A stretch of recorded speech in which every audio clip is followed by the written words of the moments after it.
Howdy gamers, let's talk about the runes for Rumble, and he has a really interesting variations in what he can run, and they're all so useful. His major keystones are going to be Arcane Comment and Conqueror, and then you can also play him in mid and top lane. Most of the time you want to be playing him into a melee matchup as that's what he excels in, but even if, let's say, you're playing him in the mid lane into a ranged matchup, you still have the ability to shove the wave into those champions, or wave clear it if they're shoving it into you, depending on how the matchup goes. So starting off with Arcane Comment, as it's going to be the most common rune for him. With Arcane Comment, your damaging ability on an enemy champion hurls a comment in their direction. If Arcane Comment is on cooldown, then all other abilities that you land on an enemy is going to be reducing the cooldown of Arcane Comment, which Rumble has shit tons of. He has AoE, he has single target, he has he has tons of it, because every single tick of your Q, every single tick of the ult, every single E. I don't even know if the passive autos do it, but you have a lot of ways to build it up so that you could be landing multiple Arcane Comments on the enemy, especially in a team fight, as that's where you're going to get most value out of it. In a team fight as well, the Arcane Comment is AoE, so you're not just hitting it on a single target, you can be landing it on multiple champions. And if you do so, then you're just inevitably dealing more damage because of it. And it really works similar to how Rumble's kit works, where you're dealing AoE damage to anyone that's close enough. In the laning phase, the real benefit of Arcane Comment is that every time you land your E on the enemy champion, you're guaranteed to land the Arcane Comment on them, and then through doing so, you're just building a more poke. As whenever you go down the tree, you also get Scorch. With Scorch, your next damaging ability that hits the enemy champion sets him on fire, whatever, man, dealing 15 to 35 magic damage based on your level, and then it's only on a 10-second cooldown. So effectively, every single time that you would hit them with an ability, then you're dealing more damage with Arcane Comment plus Scorch, and then through doing so, you're building up pretty meaningful damage. So with that, if you're against a champion with no sustain, whether you're playing in the mid or top lane, I think that's when you should consider whether you're going to run Arcane Comment or Conqueror. As if the enemy champion has Conqueror, or not if the enemy champion has Conqueror, if the enemy champion has healing, then your poke can be entirely negated, especially in the duration of an all-in, because if you've built up this poke, but then whenever you all-in the enemy champion, then they turn onto you and then have healed like 200 or something, what was the point of dealing 70 extra damage with the Arcane Comment plus the Scorch? So with Conqueror, it gives you a better option against those champions. It can also give you a better option whenever you're basically in a lane matchup that you can't really poke them. Mostly you would run into this in the mid lane where you're just playing this wave clear game. And if you're playing the wave clear game, you might as well be playing for the mid game, as having more scaling through Conqueror makes more sense as you're building up more ability power and then therefore dealing more damage, especially whenever you're overheated. With Conqueror, it's putting you in the precision tree, in which case your best option is probably going to be Triumph with Legend Tenacity, and then either Last Stand or Coup de Grace. Probably Last Stand if you're running Conqueror, as you get the more percentage damage increase versus more damage to champions that are lower. But I want to go back to the Arcane Comment page. So back to Arcane Comment.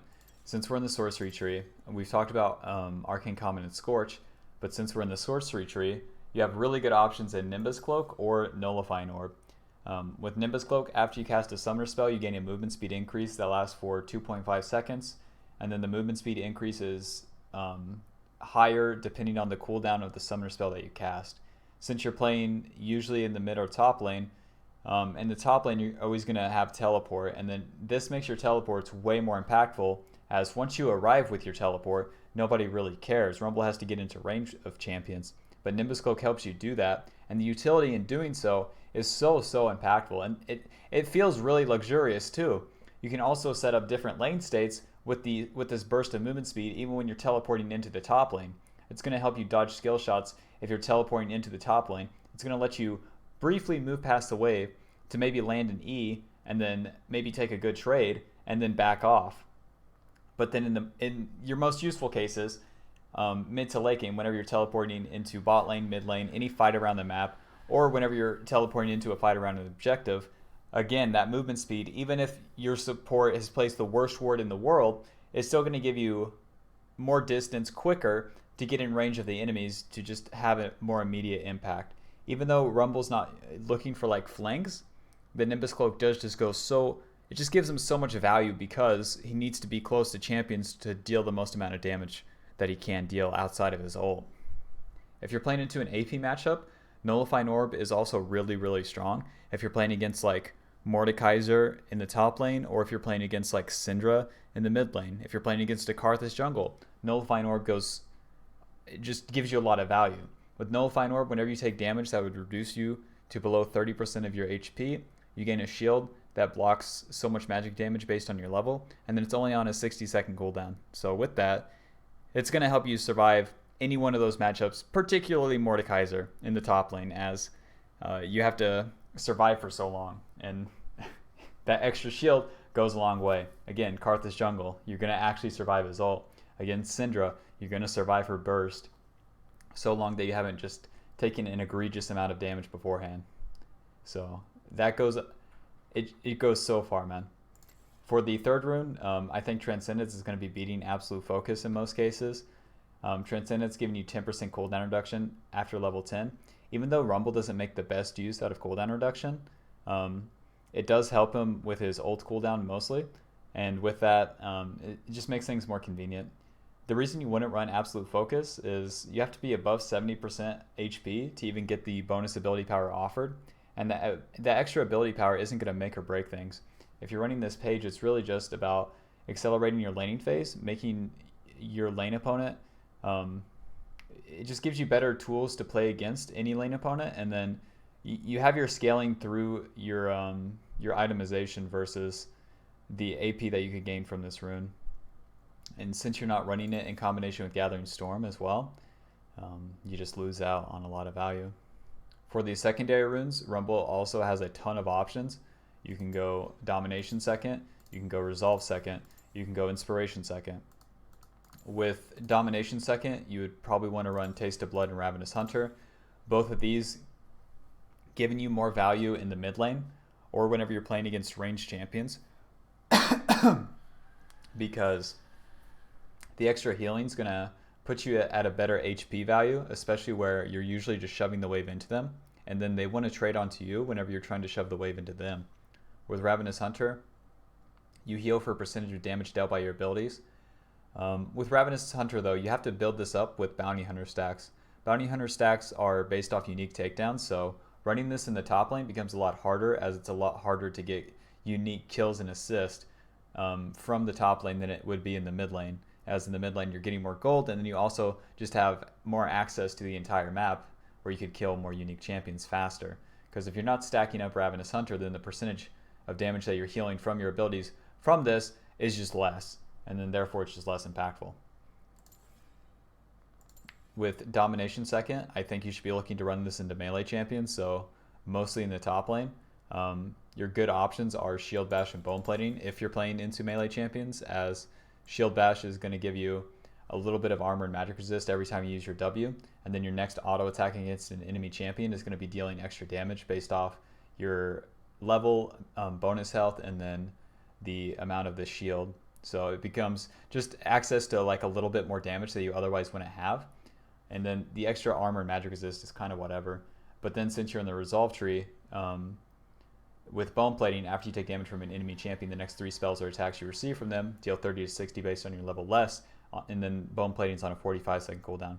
Both of these in combination makes things super brutal for melee champions, as whenever you're trading with them, they have to get through this Bone Plating before they can even start damaging you.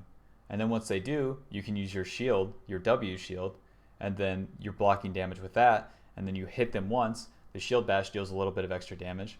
And so like Shield Bash, Arcane Comment, and Scorch, more damage. Bone Plating, more effective HP. Transcendence, a little bit more damage late game, because you're just adding damage that you otherwise wouldn't have.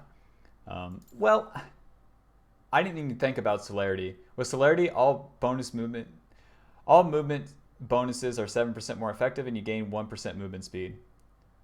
I suppose this would be fine, as it would be better in the top lane than it would be in the mid lane. I think Transcendence would be better in the mid lane, as having the cooldowns up more often would be more impactful. But in the top lane, since it's a longer lane, that movement speed goes a lot further. This in combination with Nimbus Cloak would work hand in hand.